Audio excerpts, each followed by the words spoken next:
আসসালামু আলাইকুম। সবাই কেমন আছেন? আশা করি সবাই ভালো আছেন। আজকে আমি তৈরি করেছিলাম লেমন পাউন্ড কেক, যেটা খেতে খুবই রিফ্রেশিং লাগে। তো কথা না বাড়িয়ে চলুন আমরা মূল রেসিপিতে চলে যাই। এখানে আমি নিয়ে নিলাম 3/4 কাপ ময়দা, সাথে ছিল 2 টেবিল চামচ কর্নফ্লাওয়ার, তারপরে দিয়ে দিলাম 1 চা চামচ পরিমাণে বেকিং পাউডার, 1/4 চা চামচ বেকিং সোডা আর সামান্য চিমটি পরিমাণে লবণ। সবগুলো উপকরণ একসাথে মিশিয়ে আমি ময়দাটা চেলে নিব। চেলে নেওয়াটা অবশ্যই জরুরি, কারণ এতে করে ময়দায় কোনো লাম্পস থাকে না। লাম্পস থাকলে কি হয়, ময়দা আমাদের কেক যে ব্যাটারটা আমরা রেডি করি সেটা তো লাম্পস থেকে যায়, কেকটা ভালো হয় না। সবগুলো উপকরণ মিক্সড করে এক সাইডে আমি রেখে অপর পাত্রে নিয়ে নিচ্ছি দুটো রুম টেম্পারেচার ডিম। ডিম যদি ফ্রিজে থাকে আপনারা আধা ঘন্টা আগে থেকে নামিয়ে রাখবেন। এখানে আমি দিয়ে দিচ্ছি 1/3 কাপ পরিমাণ চিনি।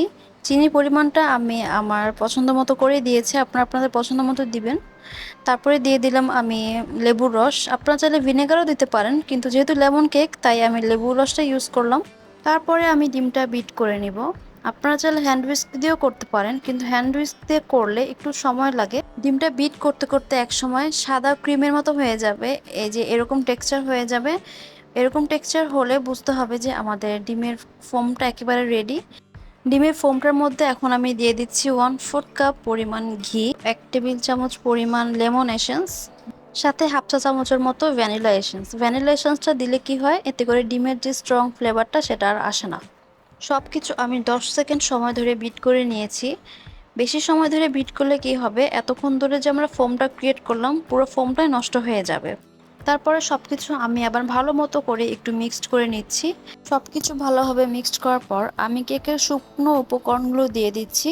আমি উপকরণগুলো 2 ধাপে মেশাবো, আপনারা চাইলে 3 ধাপেই মেশাতে পারেন। পাউন্ড কেকের জন্য শুকনো উপকরণগুলো আলতোভাবে না মেশালেও হয়।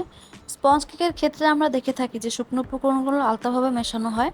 আমি কিছুক্ষণ স্প্যাচুলা দিয়ে মিশিয়ে ইলেকট্রিক বিটারে বিট করে নিয়েছি। তারপর আমি বাকি শুকনো উপকরণগুলো মিশিয়ে নিলাম। আমি প্রথমে স্প্যাচুলা দিয়ে মিশিয়ে তারপর আমি ইলেকট্রিক বিটার দিয়ে বিট করে নিয়েছি। আর অফ ক্যামেরা এখানে আমি 2 টেবিল চামচ দুধও অ্যাড করেছিলাম।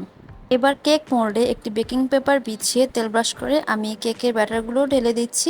আর মাঝখানে তেল দিয়ে একটা লাইন ড্র করলাম, এতে করে কেকের মাঝ বরাবর যে ফাটল দেখি আমরা পাউন্ড কেকে সেটা ক্রিয়েট হবে। কেকের ব্যাটারটা ট্যাপ করে এয়ার বাবলগুলো বের করে আমি কেকটা ওভেনে দিয়ে দিলাম। ওভেনে 170 ডিগ্রি টেম্পারেচারে আপসাইড ডাউন হিট অন করে নিচের তাকে রেখে আমি কেকটা বেক করেছি প্রায় 35 মিনিট। 35 মিনিট বেক হওয়ার পর ওভেন অফ অবস্থায় আমি কেকটা আরও 5 মিনিট রেখে দিয়েছিলাম। তারপরে এই কেকটা ওভেন থেকে বের করে আমি কেকটা ঠান্ডা করে নিয়েছি। ঠান্ডা করে নেওয়ার পর আমি কেকটা ডিমোল্ড করব।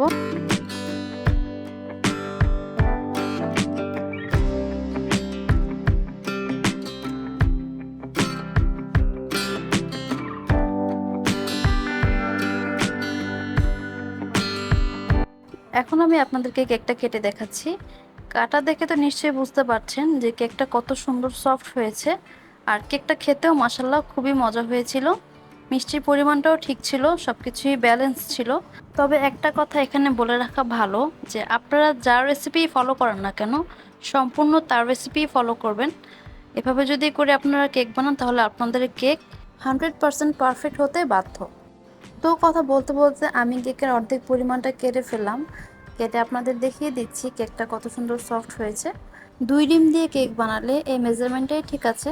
আর যদি আপনারা ডিমের পরিমাণ বাড়াতে চান, মেজারমেন্টও সমানভাবে বাড়তে থাকবে। তো এই ছিল আমার বানানো লেমন পাউন্ড কেকের রেসিপি। আপনাদেরকে আমি পুরোটা কেক কেটে দেখিয়ে দিচ্ছি। কেক কাটতে কাটতে আমি ভিডিওটি শেষ করে দিচ্ছি। আবার দেখা হচ্ছে নেক্সট কোনো ভিডিওতে। সবাই ভালো থাকবেন, সুস্থ থাকবেন। আল্লাহ হাফেজ।